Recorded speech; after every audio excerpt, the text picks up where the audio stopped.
Good Sunday morning, everyone. Welcome back to Weather on the Go, all your weather coverage.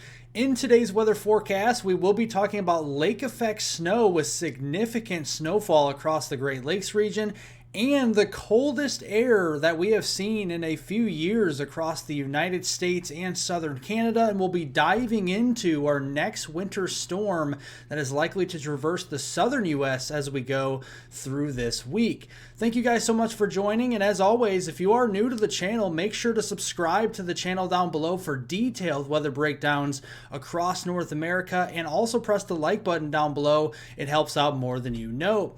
Let's look here at our snow depth as of this morning on January 14th, 2024. And notice we laid out some decent snows across the Midwest and the central Great Lakes and even southeastern Canada with our most recent snowstorm. We still have some work to do up here across the northern high plains. We don't have much snow on the ground currently, but this snow that is on the ground across the Midwest is just enhancing our cold blast that is moving across the central U.S. as we go through today and into tomorrow on your Martin Luther King Day.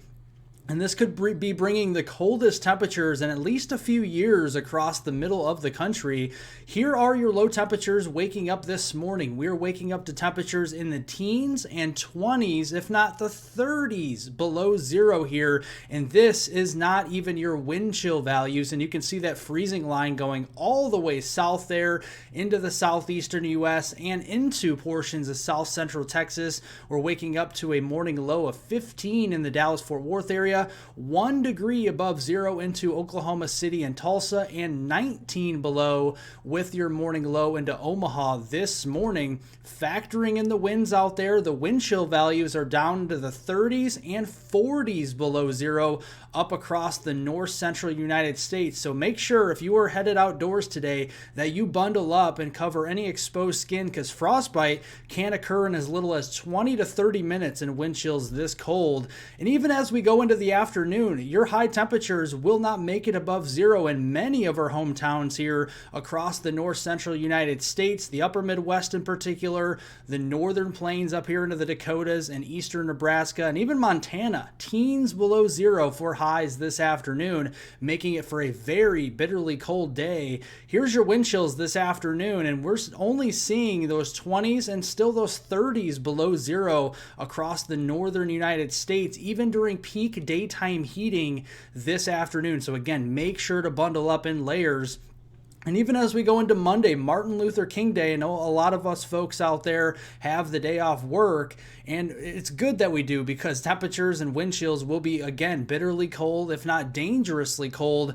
Here's your wind chills again during peak daytime heating for tomorrow, and you can see 20s and 30s below zero again across the north central United States, even the teens above zero down here across Texas, Arkansas, Louisiana, and Mississippi. So it's going to be pretty chilly going into your Martin Luther King Day. Here's the current weather conditions across the country. We are watching two systems. The first bringing some very significant lake effect snow up here across portions of Lake Superior, Lake Michigan, Lake Erie, and all the other lakes across the Great Lakes region here today. We're also keeping tabs on our new winter storm forming across the Rockies. That will be diving into portions of the southern plains and then through the Tennessee Valley as we go through this week. First, let's talk about the lake effect snow here. Let's look at the western lakes, Lake Superior and Lake Michigan. You can see a couple more inches of snow up here into the UP of Michigan with that lake effect snow. And then across western lower Michigan, we could start to see a few more inches of snow from today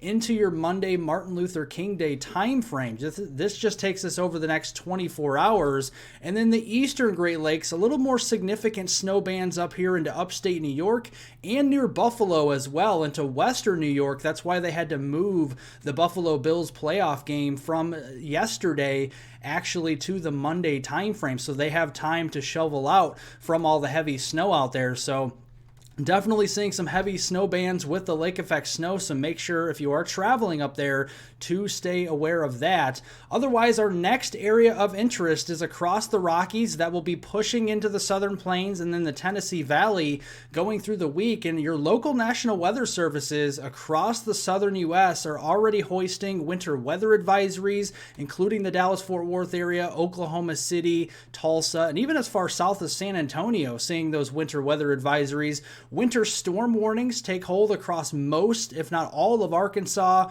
northern Louisiana, northeast Texas, a small chunk of southeastern Oklahoma, northern Mississippi, and into portions there of western Tennessee. Winter storm watches continue for much of the state of Tennessee, even up into far western Virginia, in anticipation of some heavier snow and some ice accumulation with this system. So walking you through today, here's the storm system. The low is over Colorado. We see some heavy mountain snows out here, western Colorado, Utah, back there into northern Nevada. We could be seeing some decent snows. The leading edge of this system could produce some snow showers here, at least widely scattered snow showers across southern Kansas, northern Oklahoma, and then further south from there, we have cold air, but we also have a shallow warm layer here just a little bit higher up in the atmosphere that will lead to some freezing drizzle and even some sleet out there across portions of Texas. Then as we go into tonight, we still have that shallow layer of warm air just several hundred to 1,000 feet up, and we have the cold air at the surface. So we could see some snow flurries down here toward the Dallas-Fort Worth area, but just along and south of DFW toward the Waco region, Tyler, Texas, getting into San Antonio, perhaps even getting closer to the northwest side of Houston, we'll be seeing more of that freezing rain, freezing drizzle, and sleet starting to add up there with those ice accumulations.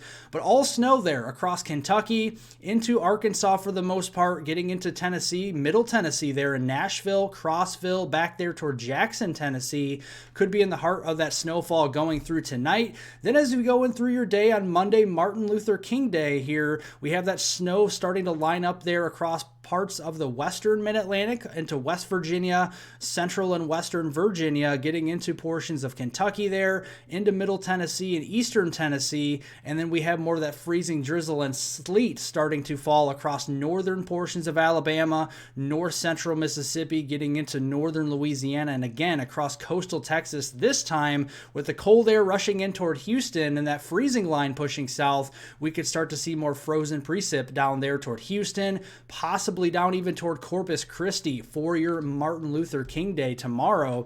Here's your snowfall accumulation with this system going through Tuesday. So we could be seeing some decent snows further south across eastern Oklahoma, much of Arkansas, getting into northern Mississippi, far northern Alabama through much of Tennessee, then moving into portions of Kentucky there, especially southern Kentucky, and then getting into West Virginia. And looking at some of those snowfall amounts, the heaviest corridor is going to be narrow here, but it could be setting up shop near Jackson, Tennessee, the Memphis area, getting back into Little Rock here. We could be seeing a nice solid swath of about 3 to 6 inches worth of snow across the Mid-South here, and then even 1 to 3 inches of snow further east, places like Nashville, Knoxville, Lexington, Kentucky, and then up there toward portions of Charleston, West Virginia, we could be seeing a nice swath of 1 to 3 inches worth of snow. Now looking at the ice accumulation potential, we do see a narrow corridor here as well of icing setting up shop here across Dixie Alley down toward coastal Texas and Louisiana, and zooming it in here, 1/10 to 2/10 of an inch of ice will be possible for the Houston region, Lake Charles here into Louisiana, getting up there toward Jackson, Mississippi, seeing maybe 1/10 or 2/10 of an inch of ice. Moving it further east into portions of northern Alabama, Birmingham, Tuscaloosa, and then up toward Chattanooga there into Tennessee, we could be seeing 1/10 of an inch of ice or so as we go through your Monday and into Tuesday time frame. So travel down here across the Mid-South and the Deep South will be treacherous at times with the snow accumulations and the ice accumulation. So we have minor to moderate travel disruptions here across most of these areas that we just mentioned. Even some areas near Little Rock and up toward Memphis there, we could be seeing major travel disruptions Monday into your Tuesday timeframe. So make sure to take it slow out on those roads as they will become slippery.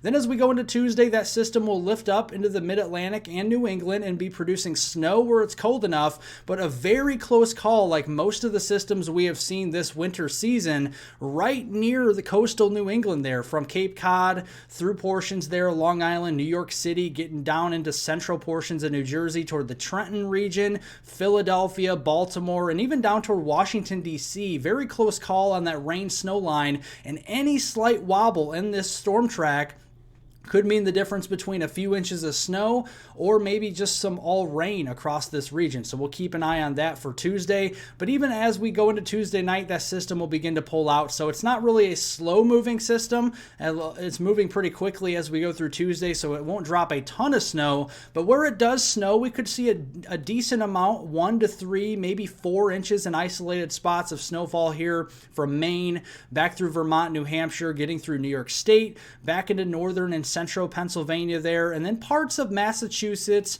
northern Connecticut, northern Rhode Island, and northern New Jersey could be seeing some snowfall there Tuesday into Wednesday. Narrow corridor of ice, we could be seeing some sleet and some freezing rain, or even just some freezing drizzle out there from Rhode Island down here toward the Hartford region on southward, getting in toward Long Island, New York City, Trenton, and then getting down toward Philadelphia, Baltimore, and Washington, D.C. We could be seeing a narrow swath of a few hundredths of an inch to a tenth of an inch or so of ice Tuesday into Wednesday timeframe, and that is just enough ice accumulation for making those roadways treacherous out there. So again, take it slow across the Northeast and New England.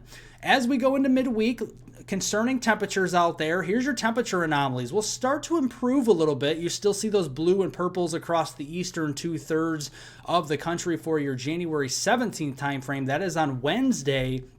Then as we go into next weekend, we're going to see an area of low pressure up into eastern Canada, and that's going to pivot around some more cold air. Our second shot of cold air, probably not as potent as the cold air mass we see now, but another shot of cold air moving into the eastern 2/3 of the country this next weekend on January 20th into the 21st. And looking at that here on Wednesday, let's start here on the 17th. You see moderating temperatures. It's still pretty cold up here, don't get me wrong, across the northern U.S. and even southern Canada, but much warmer here than what we're seeing currently. This will probably feel like summer to a lot of you folks out there. Then as we go into Friday, here's that second wave of cold air pushing south. The upper Midwest, the northern plains, and the northern Rockies will be again near zero or slightly below zero with your high temperatures on Friday the 19th. The freezing line moving all the way south there into North Texas, into southern Arkansas, and the Dixie Alley region once again. Then as we go into Saturday next weekend, on the 20th of January, there's that cold air centered across the Midwest, the Ohio Valley, and southeastern Canada, and the temperatures here will be in the single digits on either side of zero. But when you factor in the wind chill, because you know there'll be some wind out there, we could be seeing below zero wind chills through most of the day on Saturday. Then as we go into Sunday, notice the cold air retreats back into eastern Canada, and we start opening up more of the Pacific flow, where we have more of the milder Pacific air moving in across the southern U.S. as we start to get into later next weekend on Sunday, January 21st. And what that will do is actually by the following week, which would be the last full week in January, from January 22nd through the 28th, leading to more of that Pacific air, where we see more milder temperatures across the eastern and central portions of the U.S. and even up into southeastern Canada, going above normal as we have more of a January thaw toward the end of the month. And just taking a peek at what those temperatures could look like, not every single day, but you can see that most of our temperatures will be warming well into the 30s, 40s, even 50s returning across the deep south into late January, and this will feel much, much better than what we feel out there right now with our current temperatures and our wind chills. Well, thank you guys so much for watching. I do really, truly appreciate each and every one of my subscribers. I do try very hard to give you guys my most accurate weather forecast each and every day. I may be coming out with an update later this afternoon for you folks concerning the winter storm and those temperatures out there moving forward. Otherwise, make sure to subscribe to the channel down below for detailed weather breakdowns across North America. Make sure to press the like button down below. It helps out more than you know. Share this video with friends, family, and on social media, and I hope everybody has a great rest of their weekend out there.